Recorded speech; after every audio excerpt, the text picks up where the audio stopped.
Hi, this is Emily, and I'm making a video about how to clean the coffee machine, the dreaded coffee machine. It's not hard, don't be afraid. So, you've been using the coffee machine the whole time.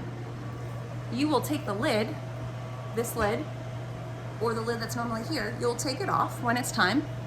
Again, be careful, there's water or condensation that is on the lid. It typically comes off on you, so make sure that it doesn't burn you. It's not gonna burn you, but it'll be hot. And you'll see that there are these little nets. So in this net is typically the filter with all of the used coffee. You're gonna take that used filter and you're gonna move it over and dump it in the trash. We are not composting right now because we don't have the volunteer power to do that. If you'd like to start composting the coffee, just let me or someone else on our team know. We are happy to have compost lovers composting again. We even have a composter outside. We just don't have the volunteer staff.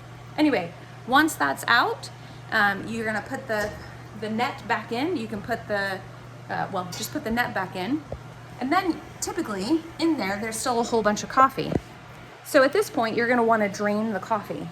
And you do so by getting a carafe like this and pulling down the valve. Now you're gonna wanna stand here. Even though you're gonna wanna multitask, don't. Because that leads to overfilling and then suddenly you've got coffee all over the place. I've only done that 100 times as I've multitasked.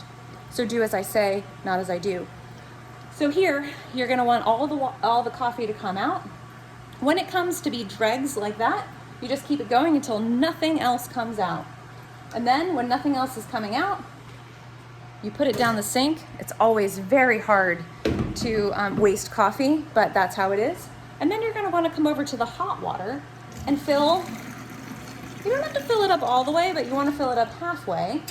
And then you're gonna want to clean out. You're gonna dump it in there so that it really cleans out the coffee machine. And again, there you go, it's coming out. You're gonna wanna do that on both sides. And once both of them have been clear of all the coffee, you don't have to put any sort of sponge or soap in there, just a real washout helps. And then you're all done. The coffee machine is complete except for one very important thing, and that is this. We do not want to kill the coffee machine because it stops us from having coffee. So right now it's at 10, which is brew level. Typically, by the end of after it's brewed, we keep it at 5. You're gonna wanna make sure this goes all the way down to off, otherwise it overheats the machine. So that's the last thing you do, is turn it to off. And that is how to clean the coffee machine.